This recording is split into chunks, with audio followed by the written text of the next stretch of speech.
সবাইকে স্বাগতম আমার চ্যানেল ফারজানা আহমেদে। আজকে আমাদের নিবেদন হুমায়ুন আহমেদের কোথাও কেউ নেই এর চতুর্থ পর্ব। পালবাবু অবাক হয়ে বললেন, এ কী অবস্থা ম্যাডাম?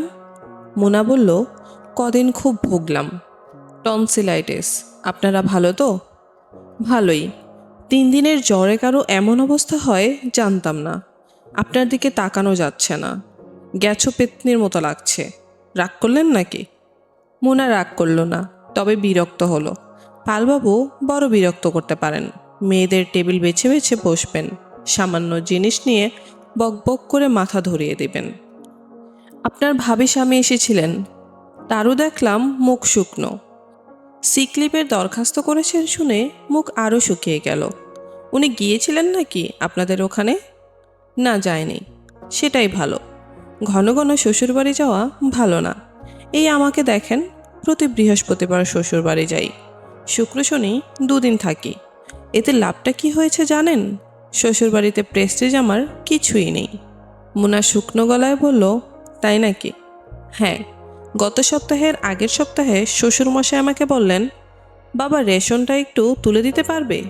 চিন্তা করেন অবস্থা, জামাইকে বলছে রেশন তুলতে। মুনা সবচেয়ে উপরের ফাইলটা খুলল, কিছু একটা নিয়ে ব্যস্ত হওয়া। পালবাবু খানিকক্ষণ বকবক করে অন্য টেবিলে যাবে। 10টা এখনও বাজেনি, অফিস ফাঁকা। ইলিয়াস সাহেব আর ফখরুজ্জামান সাহেব শুধু এসেছেন। ওদের টেবিল ঘরের শেষ প্রান্তে। মুনার সঙ্গে তাদের তেমন আলাপও নেই। তবু ফখরুজ্জামান সাহেব এসে জিজ্ঞাসা করলেন, শরীর ঠিক হয়েছে? খুব কাহিল হয়েছেন দেখছি। মুনা বলল, আপনারা ভালো ছিলেন সবাই? বলেই মনে হলো কথাটা খুব মেয়েলি হয়ে গেল। 3 দিন পর এসেই আপনারা ভালো ছিলেন সবাই জিজ্ঞেস করাটা আদিক্ষেতার মতো। কি হয়েছিল আপনার? ফ্লু? মুনা জবাব দেবার আগে পালবাবু বললেন, ম্যাডামের হয়েছে টনসিলের ব্যারাম। কিছু কিছু লোক থাকেন এমন বিশ্রী স্বভাবের। পালবাবুর মতো আরেকজন আছে, সিদ্দিক সাহেব। সব সময় গলা নিচু করে এমনভাবে কথা বলবেন যেন মনে হয় ষড়যন্ত্র করছেন। ম্যাচের কাঠি দিয়ে দাঁত খোঁচাবেন এবং কাঠিগুলো টেবিলের ওপর ফেলে রেখে যাবেন। অসহ্য। বড় সাহেবের বেয়ারা মনির এসে বলল, আপনারে স্যার ডাকে। পালবাবু ব্রুকুচকে বললেন, অফিস তো এখন শুরু হয় নাই, এখনই কিসের ডাকাডাকি? যাও, বলো 10 মিনিট পরে আসবে। না না ম্যাডাম, ডাকা মাত্রই ছুটে যাওয়া ঠিক না। বসেন, চা খান, তারপর যান। চায়ের কথা বলে এসেছি। চা তো আমি বেশি খাই না। আরে খান না, খাওয়ার পর একটা পান খান। মাইল্ড একটা জর্দা আছে, মুর্শিদাবাদ থেকে আমার এক মামা শ্বশুর পাঠিয়েছেন। মুনাদের অফিসের বড় সাহেব লোকটি ছোটোখাটো, বালক বালক চেহারা, কিন্তু লোকটি কাজ জানে এবং কাজ করতেও পারে। কাজ জানা সমস্ত মানুষদের মতো সেও অফিসের খুব অপ্রিয়। তার নামে নানান রকম গুজবও আছে। টিফিন টাইমে সে নাকি মেয়েদের ঘরে ডেকে নিয়ে যায় এবং কাজে প্রশংসা করবার ছলে পিঠ চাপড়ায় কিংবা হাতে ধরে। একবার নাকি ডিসপ্যাচ সেকশনের নীলু খানের ব্লাউজ খুলে ফেলেছিল। বিরাট কেলেঙ্কারি। মুনির সেই সময় চা নিয়ে ঢুকেছিল বলে তার চাকরি যায় যায় অবস্থা। মুনার সঙ্গে এরকম কিছু এখন পর্যন্ত ঘটেনি, তবে যতবারই সে বড় সাহেবের ঘরে ঢোকে ততবারই দারুণ অস্বস্তি বোধ করে। আজও সে ঢুকলো ভয়ে ভয়ে। ইসরায়েল সাহেব তীক্ষ্ণ চোখে খানিকক্ষণ তাকিয়ে থেকে বললেন, খুব কাহিল হয়েছেন তো? জি স্যার, টনসিল ফুলে গিয়েছিল। ভালো মতো চিকিৎসা করান, কেটে ফেলে দিন, নয়তো রেগুলার অফিস কামাই হবে। গত 3 মাসে আপনি 9 দিন ছিলেন সিক লিভে। ফাইলটা সেদিন দেখলাম। মুনা কিছু বলল না। ইসরায়েল সাহেব গম্ভীর স্বরে বললেন, বসুন, দাঁড়িয়ে আছেন কেন? মুনা আড়ষ্ট হয়ে সামনের একটা চেয়ারে বসল। ইসরায়েল সাহেব থেমে থেমে বললেন, না দেখে চিঠিতে সই করেন কেন?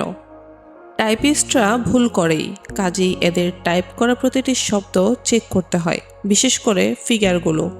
মুনা ঠিক বুঝতে পারল না ঝামেলাটা কি। বড় রকমের কিছু হওয়ার কথা না। সে চিঠিপত্র দেখেই সই করে। অ্যানকো কর্পোরেশনের কাছে লেখা চিঠিতে স্পষ্ট লেখা হয়েছে 11,936। অ্যাকচুয়াল ফিগার হবে 11,636। কমন মিস্টেক, 6 হয়েছে 9। আমি জাস্ট আউট অফ কিউরিসিটি ফাইলটা আনিয়ে দেখি এই ব্যাপার। মুনা সাবধানে একটি নিঃশ্বাস ফেলল। ইসরায়েল সাহেব বললেন, এর জন্যই ডেকেছিলাম, যান। আসসালামু আলাইকুম স্যার। ওয়ালাইকুম সালাম। শুনুন, আপনার শরীর বেশি খারাপ মনে হচ্ছে। আজ দিনটা বরং রেস্ট নিন। ঘণ্টাখানেক থেকে ফাইলপত্র অন্য কাউকে বুঝিয়ে দিয়ে চলে যান। মোনা থ্যাংক ইউ বলতে গিয়েও বলতে পারল না।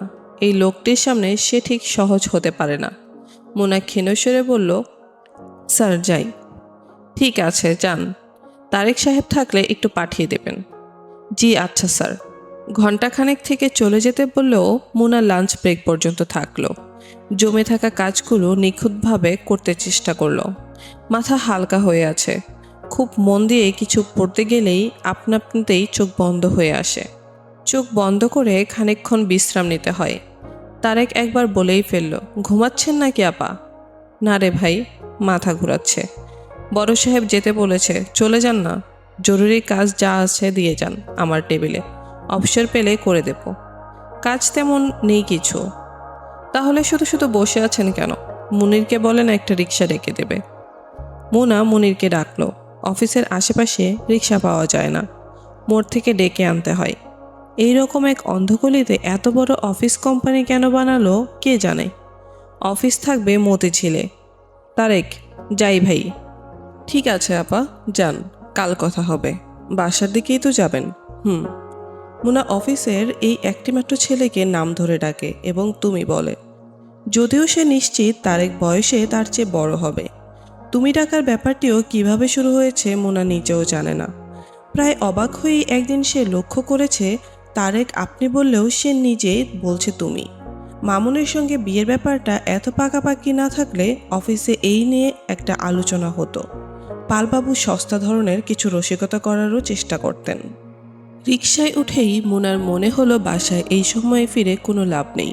দুপুরে ঘুমালেই সারাটা বিকাল এবং সারাটা সন্ধ্যা তার খুব খারাপ কাটে। রাতের বেলা ঘুম আসে না। রাত 2-3টে পর্যন্ত জেগে থাকতে হয়।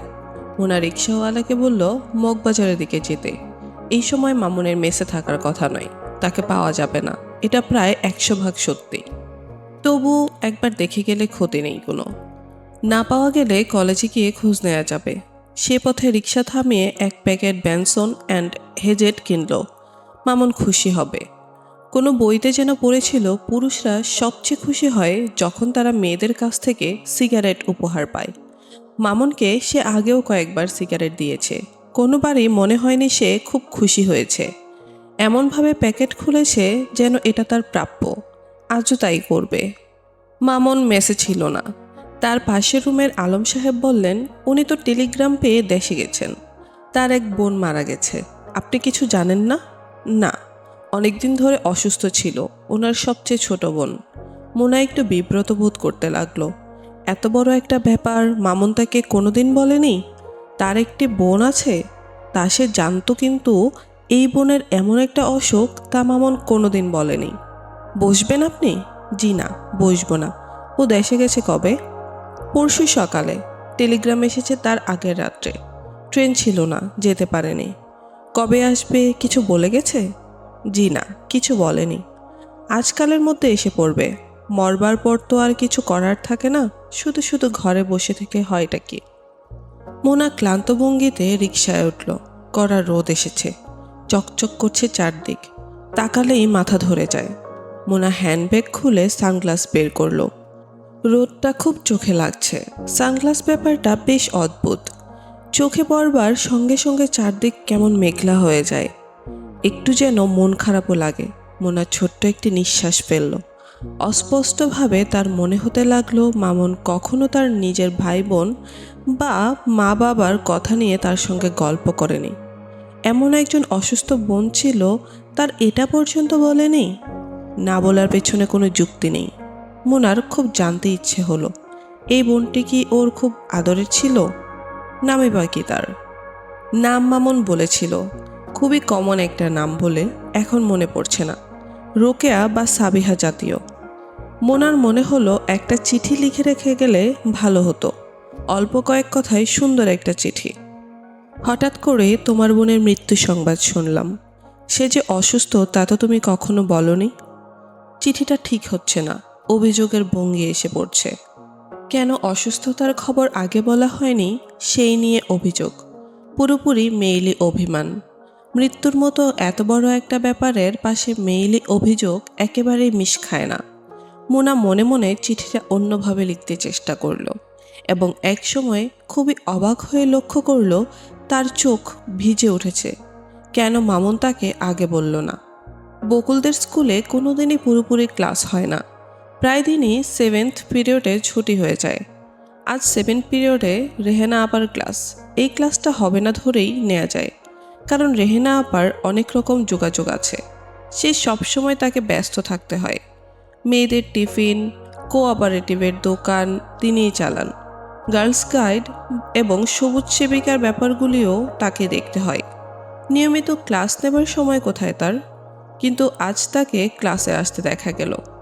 তার মুখ গম্ভীর, হাতে প্রকাণ্ড একটা গ্লোভ। তিনি ক্লাসে ঢুকেই ব্ল্যাকবোর্ডে বড় বড় করে লিখলেন জলবায়ু। জলবায়ু তিনি গত সপ্তাহের আগের সপ্তাহে পড়িয়েছেন। কেউ অবশ্যই তাকে সেটা বলল না। ফরিদা, তুই বল জলবায়ু মানে কি?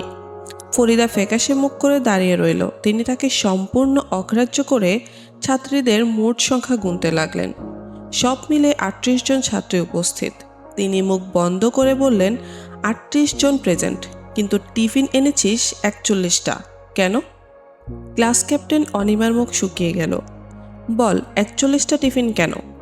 অনিমা আমতা আমতা করতে লাগলো। চুরি শিখে গেছি সেই বয়সেই? বাবা কি করে? অনিমার মুখে কথা জড়িয়ে গেল। রেহেনা আপা আরও গম্ভীর হয়ে বললেন, জলবায়ু কাকে বলে বল দেখি। এটা একটি কাঁচা কাজ হয়ে গেল, কারণ অনিমা খুবই ভালো ছাত্রী। জলবায়ু কি, এটি সে তার চেয়েও অনেক গুছিয়ে বলল।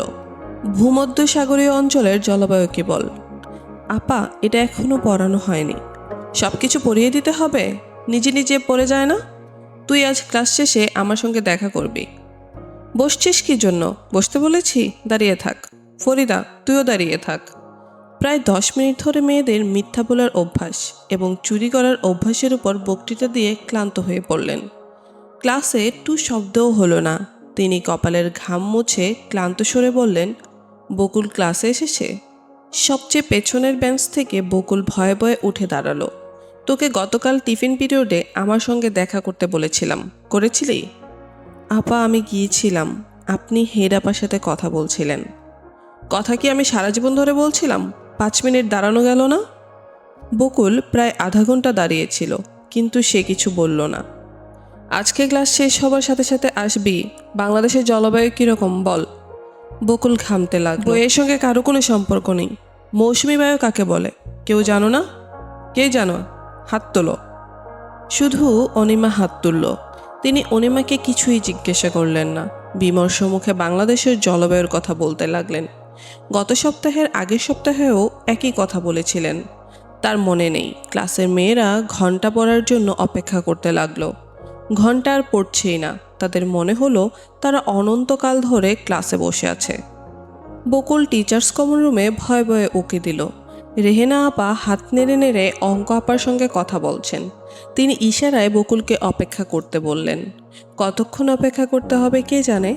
অন্য ছাত্রীরা সব চলে গেছে। স্কুল ঘর দ্রুত ফাঁকা হয়ে যাচ্ছে। আজ তার একা একা যেতে হবে। বকুল কিছুক্ষণ পর পর্দা ফাঁক করে আবার উকি দিল। রেহানা আপা এবং অঙ্ক আপা দুজনেই খুব হাসছেন। অঙ্ক আপা কখনোই হাসেন না। তার হাসি দেখে বকুল খুবই অবাক হলো। অঙ্ক আপা বকুলকে তাকিয়ে থাকতে দেখে হাসি থামিয়ে গম্ভীর হয়ে গেলেন। রেহেনা আপার মুখ অবশ্যই এখনও হাসি হাসি। তিনি চটের ব্যাগটা হাতে নিয়ে বেরিয়ে এলেন। বকুল, তুই আয়, হাঁটতে হাঁটতে কথা বলি। রাস্তার মোড় পর্যন্ত এগিয়ে দেব, তারপর রিক্সা নিয়ে চলে যাবি। কাল যখন স্কুলে আসবি তখন মনে করে তোর একটা ছবি নিয়ে আসবি। বকুল অবাক হয়ে তাকালো। রেহেনা আপা বললেন, শাড়ি পরা ভালো ছবি আছে? জি না আপা। তাহলে এক কাজ কর, আজ বিকেলেই একটা তুলিয়ে ফেল। চুলগুলি সামনে ছড়িয়ে দিবি, যাতে কত লম্বা সেটা টের পাওয়া যায়। বকুল ক্ষীণকণ্ঠে বলল, জি আচ্ছা। খুব দরকার, ভুলে যাবে না যেন আবার। বকুল কথা বলল না। রেহেনা আপা বললেন, তুই তো সবার বড়, তাই না? জি আপা। ক ভাই বোন তোরা? এক ভাই এক বোন। বাহ, ছোট ফ্যামিলি তো। একদিন যাব তোদের বাসায়, তোর মাকে বলিস। জি আচ্ছা। পড়াশোনা করছিস তো ঠিক মতো? করছি। লাস্ট বেঞ্চে বসিস কেন সব সময়? ফার্স্ট বেঞ্চে বসবি, মনে থাকবে? থাকবে। রেহেনা আপা রাস্তার মোড়ে বকুলের জন্য একটা রিক্সা ঠিক করে রিক্সাওয়ালার হাতে 2 টাকা ভাড়া দিয়ে দিলেন। বকুল হুড তুলে দে, হুড না তুললে মেয়েদের রিক্সা করে যাওয়ার আমার পছন্দ না। বকুল সারা পথ অস্বস্তি বোধ করতে লাগলো। মেয়েদের কাছে রেহেনা আপার ছবি চাওয়া কোনো ব্যাপার না। তিনি উপরের ক্লাসের সুন্দরী মেয়েদের কাছে ছবি চান এবং তার দিন দশেকের মধ্যেই সেই সব মেয়েদের বিয়ে হয়ে যায়। আজে বাজে বিয়ে নয়, ভালো বিয়ে। রেহেনা আপার ধারণা ক্লাস 10-এ পড়া মেয়েরা হচ্ছে বিয়ের পাত্রী হিসেবে সর্বশ্রেষ্ঠ। এই সময়টা মেয়েরা ছেলেদের সম্পর্কে প্রথম কৌতূহলী হয় এবং প্রেম করবার জন্য ছোক ছোক করে। বিয়ের পর হাতের কাছে স্বামীকে পায় বলেই প্রথম প্রেম হয় স্বামীর সঙ্গে। সে প্রেম দীর্ঘস্থায়ী হয়। ক্লাস 10-এ পড়া মেয়েদের সম্পর্কে তার নানা রকম থিওরি আছে। এইসব থিওরি তিনি অত্যন্ত আগ্রহের সঙ্গে প্রচার করে থাকেন। শওকত সাহেব বাইরের বারান্দায় দাঁড়িয়েছিলেন। তিনি বকুলকে রিক্সা থেকে নামতে দেখে অবাক হলেন। তাকে রিক্সা ভাড়া দেওয়া হয় না। স্কুল এত দূরে নয় যে রিক্সা করে যাওয়া আসা করতে হবে। সংসারে কোনো কাঁচা পয়সা নেই। বকুল বোধ হয় মুনার কাছ থেকে নিচ্ছে। মুনা এই সংসারে নানানভাবে টাকা খরচ করে, এটা তার পছন্দ নয়। কোনো বইতে যেন পড়েছিলেন, যেই সংসারে মেয়েদের রোজগারের টাকা খরচ হয় সেই সংসারে কোনো আয় উন্নতি হয় না। বকুল ঘরে ঢুকলো খুব ভয়ে ভয়ে। তার ধারণা ছিল বাবা অকারণেই তাকে একটা ধমক দেবেন। দেরি হলো কেন? রিক্সা করে এসেছিস কেন? কিন্তু শওকত সাহেব তেমন কিছুই করলেন না। মেয়ের দিকে ভালো মতো তাকালেনও না। চারদিক ফাঁকা ফাঁকা। মুনা আপা বা বাবু কেউ নেই। সে মার ঘরে গিয়ে উকি দিল। লতিফা হাত ইশারায় তাকে কাছে আসতে বললেন। তার চোখ জলজল করছে, যেন বড় একটা কিছু ঘটেছে। তিনি ফিসফিস করে বললেন, তোর বাবার কি হয়েছে? কেন হবে আবার কি? মিষ্টি কিনে এনেছে। কোথায় মিষ্টি? ওই দেখ, ড্রেসিং টেবিলের উপর। বকুল অবাক হয়ে দেখল সত্যি সত্যি 1 প্যাকেট মিষ্টি। সে বলল, তুমি জিজ্ঞাসা করোনি কিছু? না, তুই জিজ্ঞাসা করে আয়। মুনাপা আসুক, সে জিজ্ঞেস করবে। লতিফা নিজের মনে বলল, আজ তোর বাবা চেঁচামেচি রাগারাগি কিছুই করেনি। অফিস থেকে এসেছেও সকাল সকাল। বকুল বলল, আজ তোমার শরীর কেমন? ভালোই। যা তোর বাবাকে চা বানিয়ে দে, ঘরে মুড়ি আছে, পেঁয়াজ মরিচ দিয়ে মেখে দে। বকুল বারান্দায় গেল। বাবা আগের মতোই হাঁটাহাঁটি করছেন, কারোর জন্য অপেক্ষা করছেন বোধহয়। বকুল ক্ষীণস্বরে ডাকল, বাবা। কি? চা নেই? আন। চায়ের সঙ্গে কিছু খাবে? ঘরে মুড়ি আছে, মেখে দেই? দে, বেশি করে ঝাল দিবি। আর শোন, মিষ্টি এনেছি, তোর মাকে দে, তুইও খা। বকুল ভয়ে ভয়ে বলল, মিষ্টি কী জন্য? এমনি আনলাম। শওকত সাহেব সিগারেট ধরিয়ে বিব্রত ভঙ্গিতে কাশতে লাগলেন। মিষ্টি এনে তিনি যেন একটা অপরাধ করে ফেলেছেন। বকুল ছবির কথা তুলল রাতের খাবারের সময়। অন্য সবার খাওয়া হয়ে গেছে। মুনা এবং সে বসেছে শেষে। এই কথা সে কথার পর বকুল খুব স্বাভাবিকভাবেই রেহেনা আপার ছবি চাওয়ার কথা বলল। মুনা খাওয়া বন্ধ করে তীক্ষ্ণ কণ্ঠে বলল, কেন? ছবি দিয়ে কি হবে? আমি কি করে জানবো আপা? তুই কিছু জিজ্ঞেস করিসনি? না। ঠিক কি কি কথা হয়েছে তোর সাথে? বকুল কথাগুলো গুছিয়ে বলতে চেষ্টা করলো, কিন্তু ঠিক মতো বলতে পারল না। মোনা বলল, শাড়ি পরা ছবি চেয়েছে? হ্যাঁ। তোকে বিয়ে দিতে চায় নাকি? বকুল কোনো জবাব দিল না। কি কথা বলছিস না কেন? বোধ হয় আপা এরকম মেয়েদের কাছে ছবি চায়, তারপর ওদের বিয়ে হয়ে যায়। শাইলার এরকম বিয়ে হলো। ডাল নাও আপা, ডাল নিয়ে খাও। খেতে ইচ্ছে করছে না। মোনা প্লেট ঠেলে উঠে দাঁড়ালো। তুমি কি আমার উপর রাগ করেছো আপা? তোর উপর রাগ করবো কেন? তুই আয়, তোর সঙ্গে আমার জরুরি কথা আছে। বাবু বিছানায় শুয়ে বই পড়ছিল। পড়ার ভঙ্গি দেখে মনে হতে পারে গল্পের বই, কিন্তু গল্পের বই না। বাবা যে কোনো সময় ঘরে ঢুকতে পারেন। রাত 10টার আগে হাতে গল্পের বই দেখলে সর্বনাশ হয়ে যাবে। মুনা ঘরে ঢুকতেই বাবু হাসি মুখে বলল, ফ্যান দেখেছো আপা? নতুন ফ্যান। বাকের ভাই বলে গেছেন পুরানটা ঠিক না হওয়া পর্যন্ত এটা থাকবে। মুনা বিরক্ত চোখে ফ্যান দেখল, কিছু বলল না। বাবু বলল, আরাম করে ঘুমানো যাবে, ঠিক না আপা? হুম। তোর আজ মাথা ব্যথা হয়নি? না। বিকেলে খেলতে গিয়েছিলি? এখন থেকে রোজ যাবি। নিয়মিত খেলাধুলা করলে মাথা ব্যথা থাকবে না। ঝড় হোক বৃষ্টি হোক যাবি। আচ্ছা যাব। যা তো, আমার জন্য একটা পান নিয়ে আয়, কেমন জানি বমি বমি আসছে। বাবু পান আনতে গিয়ে আর ফিরল না। শওকত সাহেব তাকে আটকে ফেললেন। ইংরেজি বানান ধরতে লাগলেন। মস্কুইটো, এমব্রয়ডারি, ইনকুইজিটিভনেস, এই জাতীয় বানান। বাবু তালগোল পাকিয়ে ফেলতে লাগলো। যেটাতেই সে আটকাচ্ছে সেটাই ডিকশনারি খুঁজে বের করতে হচ্ছে এবং 20 বার করে সশব্দে বানান করতে হচ্ছে। রান্নাঘর গুছিয়ে বকুল যখন শোবার ঘরে উকি দিল তখন রাত 10টা বাজে। মুনা ঘর অন্ধকার করে শুয়ে আছে। বকুল মৃদুস্বরে ডাকলো, আপা। কি? ঘুমাচ্ছ নাকি? না। কি যেন বলবে বলেছিলে আমাকে? মুনা একটা লম্বা বক্তৃতা তৈরি করে রেখেছিল, কিন্তু বক্তৃতাটা দেওয়া গেল না। সে শুধু বলল, তুই রেহেনা আপাকে বলিস আমার বাবা ছবি দিতে রাজি হলেন না। বকুল বলল, এটা কেমন করে বলবো? অন্য কথাগুলি যেমন করে বলিস ঠিক তেমনই বলবি। আপা দারুণ রাগ করবে। রাগ করলে করবে। রাগ কমানোর জন্য বাচ্চা একটা মেয়ের বিয়ে হয়ে যাবে? তুই কি বুঝিস বিয়ের? আপা আস্তে, বাবা শুনবে। মাস্টারদের দায়িত্ব হচ্ছে পড়ানো, বিয়ে দেয়া না। যখন সময় হবে তখন আপনাতেই বিয়ে হবে। এই নিয়ে তোর এত চিন্তা কিসের? আমি আবার কখন চিন্তা করলাম? ছবি দেওয়ার ব্যাপারে তোর এত আগ্রহ কেন? তুমি বুঝতে পারছো না, আপা খুব রাগ করবে। রাগ করলে করবে। যা আমার জন্য একটা পান বানিয়ে আন। বাবুকে পাঠিয়েছিলাম, সে আর ফিরবে না, আটকে গেছে। আপা নতুন ফ্যান দেখেছ? দেখলাম। বাকের বাই নাকি এসে অনেকক্ষণ ছিল, অনেক গল্প টল্প করলো। কার সঙ্গে করলো? বাবার সঙ্গে। বাবা আজ সকাল সকাল ফিরেছিলেন। বাকের বাই এসেই গল্প জুড়ে দিল। কাল পরশুর মধ্যে একটা কাজের লোকও এনে দিবে বলেছে। এনে দিলে তো ভালোই। তুই যা, পানটা নিয়ে আয়। আমার সাহস কুলাচ্ছে না, বাবার সামনে দিয়ে যেতে হবে। তুমি নিজেই যাও না আপা। মুনা উঠে বসলো। বকুল বলল, মিষ্টি কী জন্য আনলেন এটাও একটু জিজ্ঞেস করবে, জানতে ইচ্ছে করছে। জানতে ইচ্ছে হলে তুই নিজেই জিজ্ঞেস কর। আমার এত সাহস নেই। বসার ঘর থেকে শওকত সাহেব ডাকলেন, বকুল, বকুল। বকুল মুখ অন্ধকার করে উঠে গেল।